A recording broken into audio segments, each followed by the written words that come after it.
Good afternoon and welcome to this week's NIRRA seminar. Today's presentation highlights an issue that is close to my heart, and that is land use transformation and the competing interests between mining and agricultural pursuits. While today I'm mainly going to focus on issues confronting the Hunter Valley, these issues generally are becoming more well known daily in Australia and worldwide. So a little bit of history to begin with, to set the scene for those of you who may not be familiar with the Hunter Valley. The Hunter Valley is about 160 kilometres north of Sydney, so about 2 hours or so drive by car. Because it is an area that is about 30,000 kilometres squared, when people speak about the Hunter region, they usually talk about it in terms of the Upper Hunter and the Lower Hunter. The Hunter Valley as a whole has a long history and is one of Australia's oldest wine regions, with the first vines being planted in the Hunter by a Scottish-born entrepreneur, James Busby, in the 1820s. So as expected, James Busby is often referred to as the father of the Australian wine industry. On his way to Australia, Busby toured the wine regions of France and Spain, collecting vine stock of many grape varieties, and these original grapevine stocks were transferred to Australia and New Zealand. What makes these grapes special is that these cuttings predated the phylloxera plague, which was to decimate many of Europe's vineyards over a period of 15 years. And as such, these rootstocks have helped the Hunter Valley's wines become some of the oldest and rarest in the world today. From these early beginnings, the area's reputation as a wine-growing hub has flourished to now include 140 wineries, 65 restaurants, and 190 accommodation providers. Interestingly, James Busby was also an accomplished writer, and one of his works included a treatise on the culture of the vine and the art of making wine, published in Sydney in 1825, where, as we see here, he extols the virtues of wine and winemaking, claiming that, of all the liquors which the ingenuity of man has drawn from the productions of nature, wine may be said to be, at the same time, the most varied in nature, the most excellent in its quality, and the most extended in its use. Besides its tonic and strengthening power, it is more or less nutritious and salutary in every respect. Though he also notes that excess in the use of wine has in all ages excited the censure of the legislators. So I guess nothing much has changed on that scale since then. Somewhat ironically though, the Hunter's other claim to fame is its coal mines, which date back to the 1840s. So essentially, both industries originally developed fairly much alongside each other. Over time, however, the expansion of coal mines spread out like a spider's web across the Upper Hunter initially, so that by the 1980s, the New South Wales Minerals Council, representing those mining in the Hunter, was promising to coexist with the other agricultural industries in the area, such as the thoroughbred horse breeders, beef and dairy farmers, winemakers, and so on. While in the past some coexistence may have occurred, this was not because mining and agriculture were compatible, but rather because then the size of the industry was so much smaller, and it was sufficiently distanced from sustainable agricultural industries and breeding operations that it made little impact. Today, however, this is not the case. As Bruce Tyrrell, the owner of the 150-year-old Tyrrell's winery, notes, let's not forget, we've been here before. During the 1980s, the mining industry sweet-talked the government and wine industry into opening up the Upper Hunter region using the promise of coexistence. Look what happened. The Upper Hunter has been lost to wine and tourism completely. It has been consumed by coal mining and become an industrial, not a recreational playground. No one disputes it, with apologies to local councils recently being received from locals who supported coal mining throughout the area. Incredibly, we're finding ourselves being asked to go there again. He's of course referring to the latest spectre to hit the region, that of coal seam gas, and the proposal of AGL, the Australian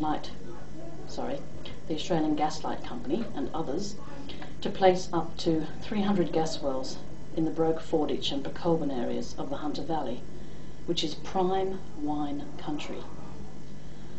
As the cartoon on the right suggests, most residents of the Hunter, including the majority of locals in the Upper Hunter, already see their region today as nothing more than a large quarry, a resource hub supplying coal to the rest of New South Wales and numerous numbers of international buyers. And as the map on slide 5 from the New South Wales Department of Planning suggests, this is also how the New South Wales Government visualises the Upper Hunter.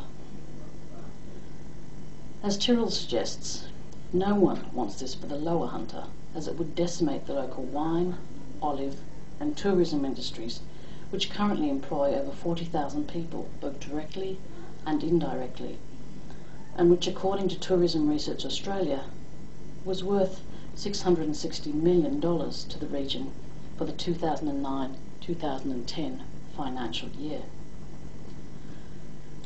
The concerns Tyrrell voices are also supported by a recent study by Circle of Blue, which suggests that over the past 10 years, soaring global demand for coal has transformed the Hunter Valley from a farming region into a global hydrocarbon centre that now hosts at least 24 open-cut mines, several underground mines, and the world's most complex coal supply chain operation. But it wasn't always like this. John Cruikshank of Cruikshank Winery, one of only a few wineries remaining in Denman today, remembers when he started growing grapes in the 1970s. Then, the Hunter Valley had only one coal mine and 24 wineries. Today, however, it's the reverse in the Upper Hunter, and over the last decade, the number of winemakers in Denman and surrounds have dwindled to a mere handful. This kind of attrition is also shared by many other types of agriculture across the region. Many of the wine growers who were in the Upper Hunter re-established themselves in various forms in the Lower Hunter, only to find that 30 years later they are yet again faced with the possibility of an unstable future, as are the region's 100 olive growers whose industry in 2011 was worth $80 million. The complex relationship between competing land interests in the Hunter Valley region, however, is obviously not new, as much of the work by geographers like Phil McManus, Philip O'Neill and others over the years have suggested. What is new, though, is the increasing threat from coal seam gas operators who have been buying up properties around the Lower Hunter in readiness to begin exploration and hydraulic drilling right in the middle of what is referred to as wine country. And you can see on this map on slide 7, the black dots represent the vineyards in the Hunter today. AGL has an exploration licence for all of New South Wales, and it has already bought up to 6 properties in Pecolbin, 3 in Broke, and another 5 properties further north in Gloucester, where it has received conditional approval for 330 gas wells. As expected, the people of Gloucester, a population of about 5,000, living in an area where the rural ideal is paramount, are up in arms. Not only are many small hobby farms to lose their amenity and use of their land, but the local coal mine, now owned by Chinese company Yancoal, has Australian government permission to extend its current open-cut operations to within 900 metres of the main street of Gloucester Township. So people in that town, like so many other rural towns, are naturally questioning their future. As this map from the New South Wales Government's current Regional Strategic Land Use Policy for the Hunter shows, all the areas in pink are considered to be of high coal seam gas potential. And of course, those areas are all the areas where agricultural production is paramount. Recently, AGL and the government announced that they would hand back 25% of the exploration lease over Colburn. But even with this announcement, there is still no certainty for growers, with Resources and Energy Minister Chris Hartcher suggesting that the 25% will be released, quote, unless special circumstances had been demonstrated, unquote, though no one yet knows what these special circumstances might be.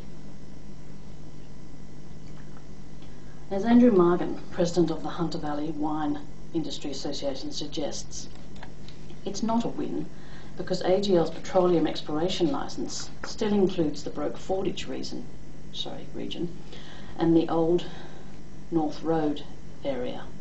And anyway, who are these people to give us back our land? It's an absolute insult.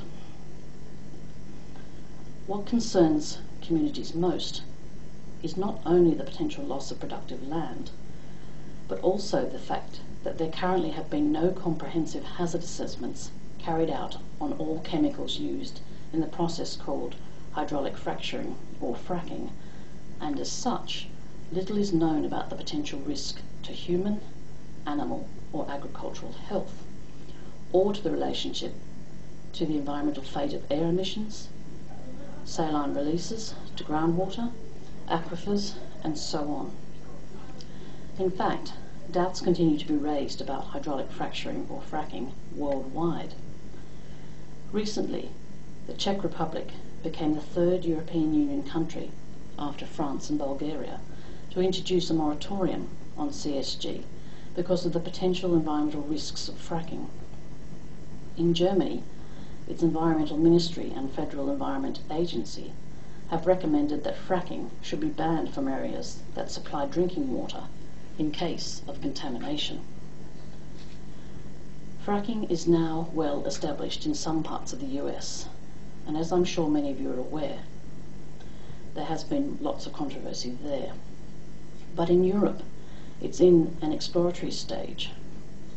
Some EU countries, however, including Poland and the UK, are more gung-ho, believing that shale gas could meet a significant proportion of their energy needs, so no such limitations apply there. Many critics in Australia have also been calling for a moratorium here until more scientific studies are completed, as in Chinchilla in Queensland, where much of the CSG exploration and drilling has been taking place for the past few years.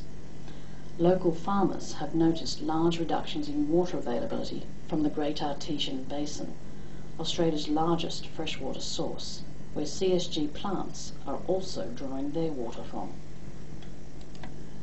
Given that the Great Artesian Basin is one of the largest artesian groundwater basins in the world, extending over 2,400 kilometres from Cape York in the north to Dubbo in the south, surely it is worth protecting and ensuring that proper environmental protocols are put in place before any damage is done, if it's not too late already. Currently, CSIRO is doing a study to try to better understand how the whole groundwater system of the GAB operates and what effect coal seam gas could have. At a minimum then, surely it is in this country's interest to call a halt to CSG fracking until some study results are released. What is so often the case with these types of newish industries is that we rush in thinking this is the answer to our prayers, a ready energy supply just below our feet, and it is only after something goes wrong that we recognise that we should have done things quite differently. This is why measures such as the much underutilised precautionary principle were created in the first place, so that we might use foresight rather than hindsight to consider the potential hazards and risks concerning the environment. As Principle 15 of the Rio Declaration on Environment and Development states, in order to protect the environment, the precautionary principle or approach shall be widely applied by states according to their capabilities. Where there are threats of serious or irreversible damage, lack of full scientific certainty shall not be used as a reason for postponing cost-effective measures to prevent environmental degradation. Now, Australia has ratified almost all of the environmental treaties and conventions which are relevant to our part of the world. Yet in this country, we are extremely reluctant to employ such measures, no matter what the potential costs are, even to ensure the safety of our most precious resources, such as our fresh water supplies and our food growing potential in the future. It's a very sad indictment of our society today. In fact, a 2011 Senate inquiry into coal seam gas suggested very clearly that there was a perception that the rapid expansion of the coal seam gas industry has caught government out, leading to a sense that regulators are playing catch-up, responding to issues once they emerge, rather than anticipating them. For those of you who are interested, this is what Chinchilla looks like today, with its patchwork of drill towers. It was once a large dairying concern, but farmers are struggling to maintain this industry, with the CSG footprint on their land ever increasing. So the question in terms of the agricultural future of the Hunter Valley then is, do we want this for the lower Hunter, with its 140 vineyards, 100 olive groves, numerous organic orchards and vegetable gardens, beef cattle industry, and world-class horse studs, to look like this? Because it is a real possibility if proper exclusion zones are not imposed. Community groups like the Hunter Valley Protection Alliance, in conjunction with the Hunter Valley Wine Growers Association, have been very active in fighting for this to happen. They have produced reports, written a white paper for government, tabled petitions in Parliament, had direct conversations with the New South Wales Minister for Planning, and are also hoping against hope that lessons can be learnt from what has been happening in Queensland, where the CSG sector's progress has apparently been a runaway success over the past few years. However, serious problems have continued to arise. The Queensland experience of adaptive management, or management on the run, clearly demonstrates, as the 2011 Senate committee warned, that policy made on the run does not work. That state now has to introduce standards for evaporation ponds retrospectively, as well as seek new means to dispose of wastewater. There have also been several cases of leaking wells where methane, which is colourless, odourless and difficult to detect, has been inadvertently released, and wastewater releases have destroyed local pastures and also, it has been suggested, have leaked into the Condamine River. And in New South Wales, one only needs to think back as far as the mid-1990s to Appin, when much of the Cataract River's water flow disappeared into the cracks of the riverbed, and where methane and ethane gases were expelled from those same cracks, measuring up to 20 litres per second in some areas. CSIRO were called in and measured, amongst other things, the temperature of nearby soils, which they found had heated up to 40 degrees Celsius, and as a result, all the vegetation in that area died. Obviously, we do not want something disastrous like this to happen again, anywhere in this country. While we can all probably imagine worst-case scenarios in our own backyard, a little known and very worrying fact is that when it comes to coal seam gas, landowners in Australia have very few rights legally. You can lock the gate, as many have done, but essentially it is you who are breaking the law by doing so, because under the New South Wales Petroleum Onshore Act 1991 and the Queensland Petroleum and Gas Production and Safety Act 2004, it is an offence to refuse negotiation with gas and mining company officials. Thus landholders whose properties are rich in coal seam gas and petroleum rather than resources, as stipulated under the Mining Act, are not protected by the rights of the Mining Act. The exploration for coal seam gas in New South Wales, as previously mentioned, is controlled by the Petroleum Onshore Act, which establishes a system for coal seam gas exploration by which an explorer can apply to the government for a licence, and once granted, the licence holder has exploration rights, which include drilling rights over private property for up to 6 years. If a production licence is then given, this is valid for up to 21 years. There are, however, some limitations to the exploration rights, including 1. Exploration cannot occur within 200 metres of a dwelling, and 2. Exploration cannot occur within 50 metres of a garden unless you consent. However, once consent has been given, and that includes even letting company representatives onto your property, it cannot be withdrawn, and then ironically, the previous limitations no longer apply. While some community members may have placed signs on their gate restricting a personal approach and access to their property, this is not, however, the end of the matter. The explorer has 2 means of obtaining an access agreement. Either an access agreement or arrangement can be agreed orally or in writing with the landholder, or, if the landholder does not agree, then the access agreement can be determined by arbitration. And 99% of the time, thus far in Australia, in New South Wales and Queensland, the decision has been in favour of the CSG producer.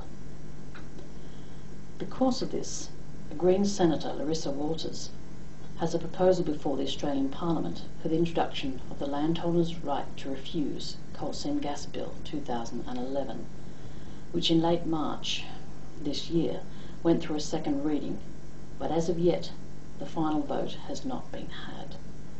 But it does not look promising. If you're wondering what the sign on the photo at the top of the slide says, it says "Stop AGL" before it's too late.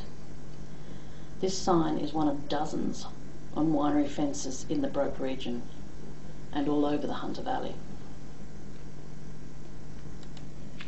Essentially, whatever happens, for the Hunter Valley, like many other agricultural zones, what is needed is for the New South Wales government to follow the lead of its South Australian and Western Australian counterparts, which earlier this year declared the Barossa, McLaren and Margaret River regions of their states as exclusion zones for coal seam gas and mining, recognising their importance to that particular state.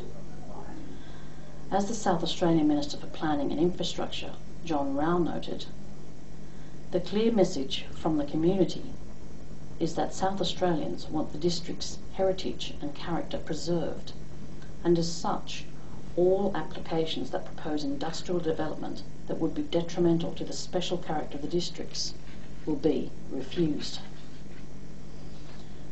In light of the action taken by these interstate governments and the countless concerns over the impact of coal seam gas activity in the Hunter Valley, which could include economic and environmental destruction, job losses, ruination of an old age industry and global reputation, also the loss of the Hunter Valley as an important greenbelt location for Sydney-siders and the over 2 million international visitors a year, it seems unthinkable that similar protection should not be given to these areas in this state. Yet currently, the political will is not there, despite the many ongoing community protests and campaigns now running Australia-wide. And believe me, it's important we protect these historic industries, because even as James Busby knew back in the 1820s, life is too short to drink bad wine, especially wine that is tainted with sulphur, benzene, and heaven knows what else. Seriously though, if we do not protect our agricultural industries and our fertile lands from further encroachment of coal seam gas and mining, then in the not too distant future, we will be forced to import all of our food from elsewhere because we were too blind to see that we cannot eat coal nor drink gas, no matter how hard we try, nor even if governments tell us it's good for us to do so, as the New South Wales government seems quite prepared to do with the Hunter Valley. As a prominent wine grower in the Hunter said to me the day after the Regional Strategic Land Use Policy had been released in September this year, you know, the whole thing is a bit of a lost opportunity. What we were looking for in the Hunter was something at a regional level or a sub-regional level that says you can mine in these areas and you can't mine in those areas. Because our belief is that processes like fracking, drilling, longwall mining essentially destroy aquifers. So where are we then after this policy? We are nowhere. We're back at not a regional level, we're back at a project by project assessment level. We're not looking at the cumulative impacts of mining or coal seam gas on a particular sub-region. We're just looking at individual projects again, as we always have, and that can't be the right way to go. And he's right, because the current policy on strategic land use in the Hunter and New England regions is not designed to create better, safer planning laws, but rather, as New South Wales Farmers Association President Fiona Simpson has said, the government's land use policy is all about mitigating damage after the event, rather than protecting farming land. So in other words, quite simply, it's a case of business as usual. So where to next? If the Hunter Valley and other agricultural regions in this country are to have a realistic, sustainable future, then every Australian, irrespective of whether they dwell in the city, the region, or country areas, need to stand up and be heard on this issue. We can no longer allow the short-term vision of easy money to destroy our agricultural industries now or into the future, because this will happen if we do nothing. Despite the Minister Chris Hartcher announcing last week the establishment of a Mine Rehabilitation Advisory Council, the scenario envisaged by Minister Hartcher is that in the near future, once a mining operation ceases, the land will be rehabilitated to the point that it was just prior to any mining activity occurring. I would like to suggest that this vision is not only naive, but it also shows a complete lack of understanding of not only the complicated soil structures and profiles which took millions of years to create and are apparently to be resumed magically somehow post-mining operations, but also this vision assumes that you can easily just put people with their histories, memories and so forth conveniently back in place, as if nothing ever happened to disturb their well-being, their livelihood and amenity after you've finished with their land. We do certainly live in interesting times. Thank you for your time today.